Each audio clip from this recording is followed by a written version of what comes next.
Chapter 19, First Year, End of Term.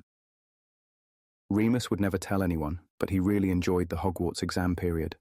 There were no lessons for a whole 2 weeks, and while everyone else ran around like a headless chicken, Remus felt very relaxed about the whole thing. The same could not be said for the rest of his classmates. Lily Evans had taken to ambushing other students in the library and common rooms, demanding that they quiz her on the 18th century Goblin riots. Peter seemed to be constantly muttering to himself under his breath, wringing his hands together. Marlene McKinnon and Mary MacDonald, 2 Gryffindor first years Remus usually tried to avoid, kept bursting into fits of hysterical giggles from the nerves. James and Sirius appeared to be acting out with more bravado than ever, setting off flameless firecrackers in the corridors and performing vanishing spells on unsuspecting students' book bags in the library.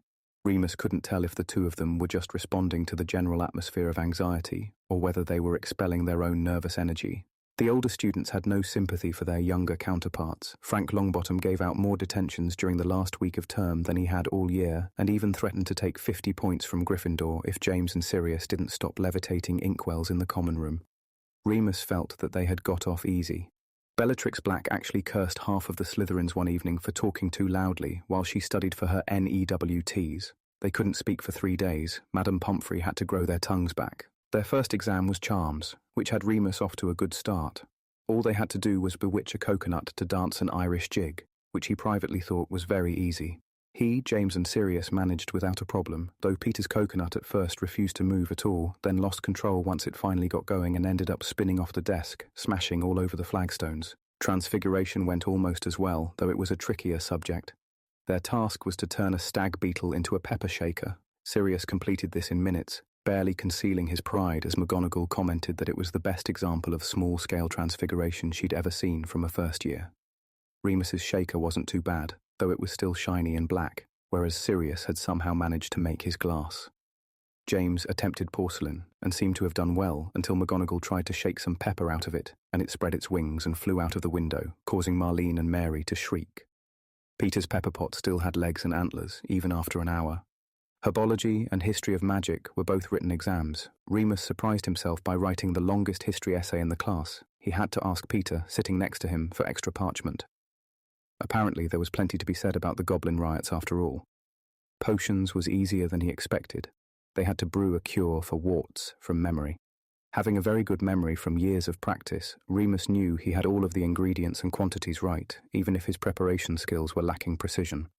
Between exams, Remus enjoyed his last weeks of freedom, either wandering the halls and adding to his map when he was alone, or eating ice cream outside by the lake when the others were with him.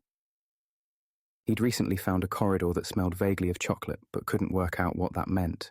It was nowhere near the kitchens. The days were much warmer now, and as June opened up and the testing came to a close, the marauders' minds turned to mischief. "It's got to be big," James said decisively. He was always making unnecessary statements like that, waiting for someone else to come up with an idea for him to approve. "Our last hurrah." "Not our last," Sirius replied, picking at the grass. "We'll be back in 2 months." You lot might be. Peter worried. I know I've failed everything. James waved a hand, dismissing Peter's fears. It was too warm and lazy of a day to spend long reassuring him. They were lounging in their new favourite spot, near a tree by the lake. Peter was sitting under the shade cast by the branches because he was fair and burnt easily. James and Sirius had stripped off their robes and rolled up the sleeves of their brilliant white uniform shirts to combat the heat. Remus simply lay in the sunshine, robes still on to cover up his freshest injuries, enjoying the warmth sinking into his aching joints. He liked the spot because the Whomping Willow was behind them, so they didn't have to look at it. "Have we got any dung bombs left?" Remus asked, squinting up at the blue sky, then closing his eyes to look at the patterns burned into his retinas. "Yeah, a few. Not enough for a big send-off, though. How big are you thinking, exactly?" "Bigger than dung bombs." James replied, cleaning his glasses, as he often did when he was thinking. "Big enough so that everyone knows it was us." "They'll know it's us. McGonagall always knows." Sirius put in, standing up and skimming a stone across the lake. It bounced 5 times. Sirius was amazing at skimming stones. He had this fluid sort of grace that was more animal than human. It drove Remus mad. After all, he was the one that wasn't strictly human, and he had all the natural grace of a flobberworm. "They might think it's the pre-wets," James shot back. They've been beating us all year. Nothing beat the pixies. Sirius said defensively. He threw another stone. This time, on its fourth bounce, a long, silvery tentacle rose from the water and batted it back towards him lazily. Sirius grinned. And the itching powder was pretty good, you have to admit. Remus murmured, flinging an arm over his face. Exactly. Sirius continued enthusiastically. You've got to give us points for ingenuity there. And the rain cloud? Peter piped up, eager to be involved. They all fell quiet.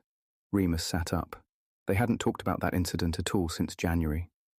Peter gnawed his lip, realizing what he'd done. Sirius shook his head, changing the subject. Anyway, the point is, the four of us have had more detentions than the rest of Gryffindor combined this year. What more do you want us to do, James? Sign our work?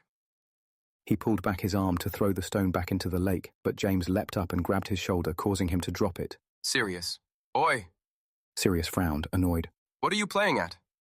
That's it. James jumped excitedly. We sign our work. You what?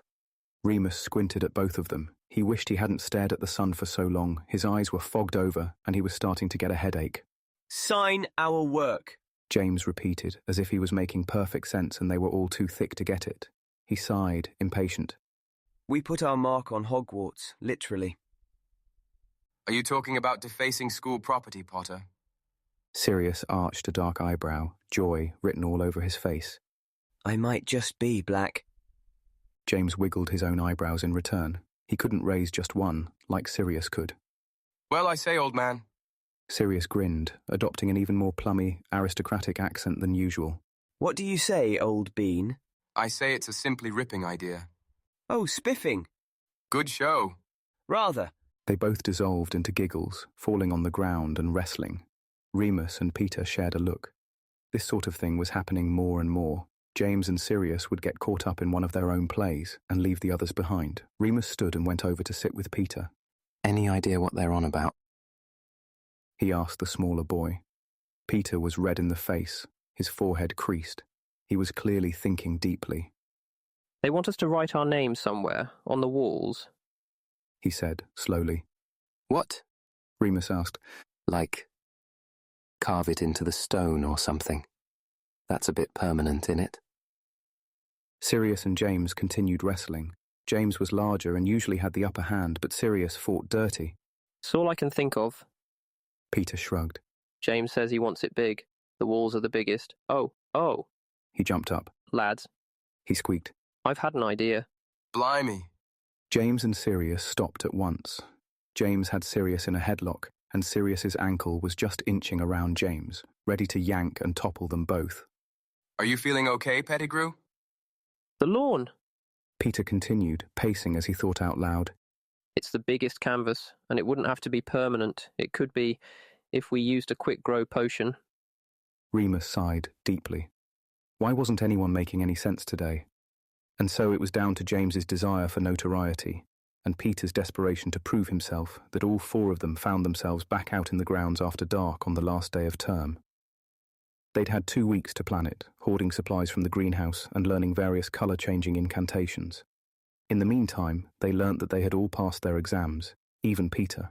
Remus had come first in history of magic and second in charms to Lily Evans, which he tried not to let bother him. Ouch! That was my foot. Sorry. I can't see a thing. It's dark out, idiot. Ouch! That was my foot. Can we take the cloak off now? Yeah, I think so. They had dragged a heavy sack of hydrangea seeds all the way down from the tower. Well, Remus and Peter had. Sirius and James decided that they would lead the way. Right. James said, businesslike, hands on his hips. Did we agree to write love or from? From, Peter said. I prefer love. Sirius said. Or, course you do, Black.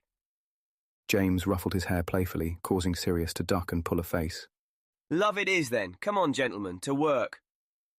An hour later, the sack of seeds was empty, and Remus was following the trail the others had left, drizzling the quick grow potion over the ground. Are we sure we spelled everything right? James scratched his head, messing up his hair even more. Too late now. Sirius replied, wiping sweat from his brow. Look, we'd better go. Sun's coming up. He pointed to the sky, which was beginning to glow pink. The colour-changing spell. Quick! I did it already, Remus said, finishing the last of the potion. while they were still in the bag. Good thinking, Lupin.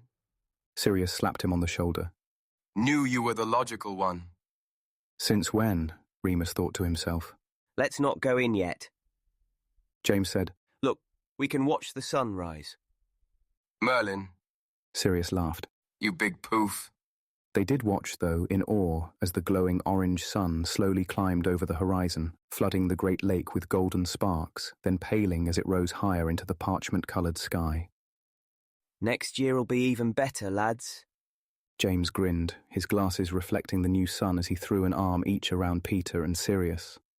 Remus stood slightly off to the side, content just to stand with them. They headed back to the castle in a strange mood, and almost forgot to put the cloak back on. They returned to Gryffindor Tower, and James and Peter tried to sleep, but Remus couldn't. For one thing, Sirius had finally begun packing. He'd been putting it off for a week now, and began throwing his things carelessly and noisily into his mahogany trunk. It was embossed with a serpent, like so many of Sirius's things. For another thing, Remus didn't want to sleep. His last few hours at Hogwarts were draining away so quickly, and he didn't want to miss any of them. He sat on the windowsill and watched their prank developing in the grass below. The seeds were already taking root and growing very quickly, twisting and writhing below like something in a science fiction film. Looking good.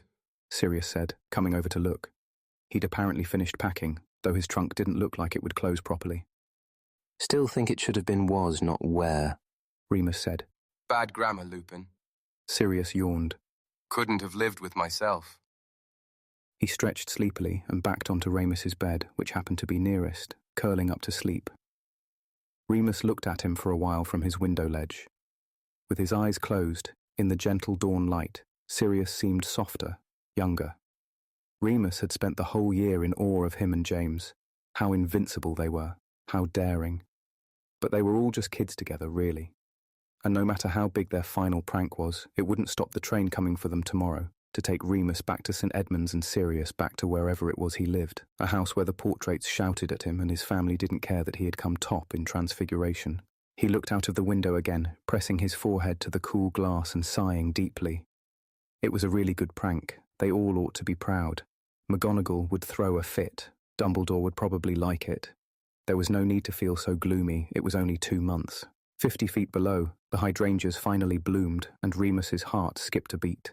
The gaudy flowers flashed below in Gryffindor colours, bright crimson and glimmering gold, blaring out their wonky lettered message.